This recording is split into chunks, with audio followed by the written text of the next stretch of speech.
Last year, I went 100% plant-based. And I didn't just roll out of bed and decided I would do it. This guy here on the right, who can be pretty mean and nasty, is named John Joseph. And John is the lead singer of the hardcore punk band, the Cro-Mags, who were pretty infamous in New York City in the 80s and the 90s, and they still tour today. And John has been plant-based for some 30 plus years. He was a Hare Krishna monk, and he's also been running Ironman triathlons for 10 years. So he's done like 10 or 11 full Ironman. And he was a guest in my show here in the studio about 2 years ago. And afterwards, he got in touch with me and said, Brian, I want you to come to New York City, and I got something planned for you. So I went to New York. I wasn't quite sure what to do. And John said, look, I want you to run this Ironman 70.3 race that's coming up. And I was like, I don't know, John, this sounds kind of whack. And he said, I want you to try to do it, and I want you to do it on a 100% plant-based diet. And once you get pushed a little by John, I decided to take him up on it. We went through a crazy journey. I highly recommend watching this movie. I went to some darkness, went back into my addiction past and my overdoses in my life. It's a long story. But I went 100% plant-based all of 2018. At first, it was difficult. I wasn't eating enough. But in the end, I ran an Ironman 70.3 triathlon, which was no joke, on a 100% plant-based diet at 47 years of age. And I didn't get injured, and I felt good, and I was powered to the end. So that was impressive. And I decided I would finish the year out on a plant-based diet, and I did. But come Jan 1 this year, I said to myself, Brian, are you doing this for the right reasons, or are you doing this because you're just dogmatic? And I have a history of doing things until they literally kill me, whether that's alcohol or heroin or other things. I'm really good at doing that. So I looked myself in the mirror and I said, Brian, why are you doing this? Are you doing this because just to do something and stay dedicated and hardcore? Or are you doing this because this is the best interest of your health? And I said to myself, I don't know. I feel like I'm lacking something. So I brought some fish back into my diet. I brought some red meat back into my diet. And that's where I am right now. I still love plants. I still order from Mildred's here in London. Shout out to Mildred's. It's a plant-based restaurant here. I love their plant-based foods. I eat plant-based a lot of meals, but I still have animal protein. And for me, it's the right choice for me right now. So I have a bit of history.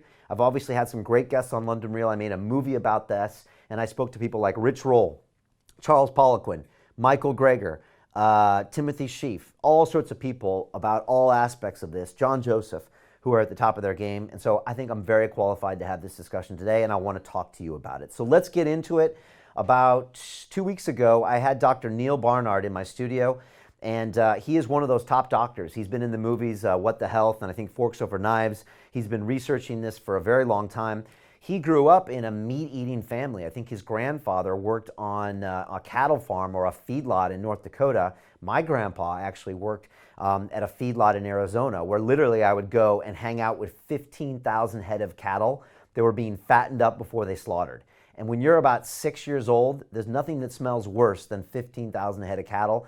But I was literally surrounded with beef my whole life. My grandpa, I kid you not, would give us a half a cow every year, and we would drive it from Arizona to San Diego, not behind the car. It wasn't like, on a rope, but it was literally packaged in white paper with no labels on it because it was from the slaughterhouse, and we'd pack it in this massive freezer we would have.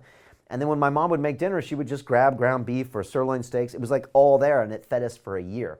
So I got surrounded with red meat, and so did Dr. Neal Barnard, but he started to look into the nutrition issues and diabetes, and his dad was a doctor that treated diabetics, and his dad never considered that maybe meat or even diet might contribute to diabetes. And Neal was kind of the new breed, and he started asking questions, and this is Neal talking about, in his opinion, the benefits of a plant-based diet. First of all, you can't survive on it. If you try to eat nothing but meat, you remember the English sailors who all got scurvy? Yeah. Okay. I mean, that's sort of the Atkins diet taken to an extreme, and somebody realized, wait, meat doesn't actually have vitamin C, guys, and that's where the limes came in.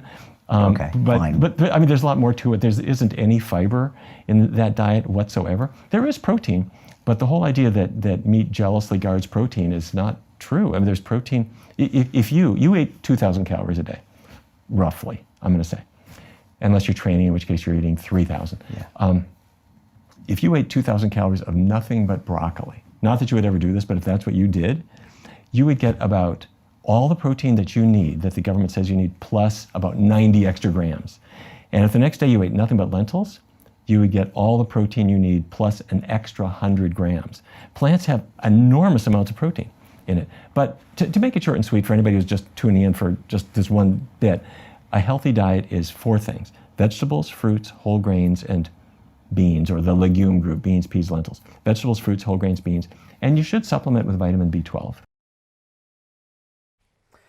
Boom, and that is Dr. Barnard talking about how not eating meat can contribute to a lot of factors that we haven't really talked about before.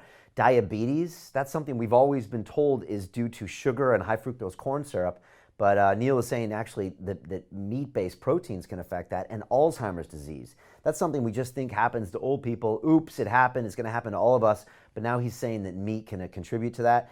I don't know if he's right or wrong. I had a healthy debate with this episode with Neal. I can encourage you to watch the entire thing on our website. That clip alone is at 30,000 plus views, and it's probably going to spin up to 100 grand in the next week or so. There's a lot of people talking about this because there's a lot of interest in the plant-based diet right now. And we've seen that go throughout the world, from what we consume to what we're talking about.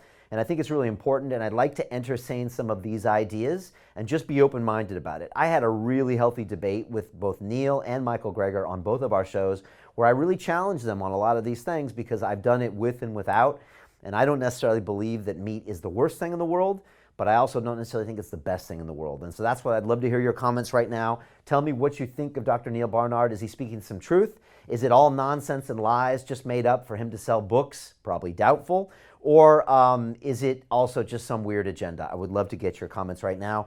There are some great comments coming in here, and I'm just going to read them. Canal says vegans for the animals and for the planet. Location 515 says veganism is destroying the planet. Very interesting. A lot of people would disagree, but some people are starting to say that. Nicholas is saying I'm eating a plant-based diet because it makes me feel and perform better. I tried going back to eating meat for a couple of days and I felt terrible, low energy, lethargic, and my digestion was awful. Interesting. I think this stuff is good. I think also, though, anecdotal evidence is tricky because a lot of people feel good when they go on the plants for a lot of reasons, but sometimes after 6 months they feel like they're lacking nutrition. Now, some people will disagree, but sometimes as humans, we're very bad at letting our emotions or our perceptions guide us and not the science.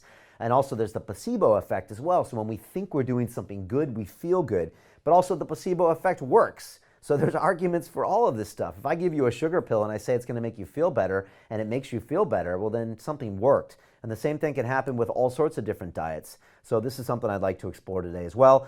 Duke says, vegans, people who don't know anything about the environment, claiming their almonds, avocados, and monocrop soy are great for the environment. There's a lot more debate about how plants only can also hurt the environment as much as animals. And I think this is something we're talking about it.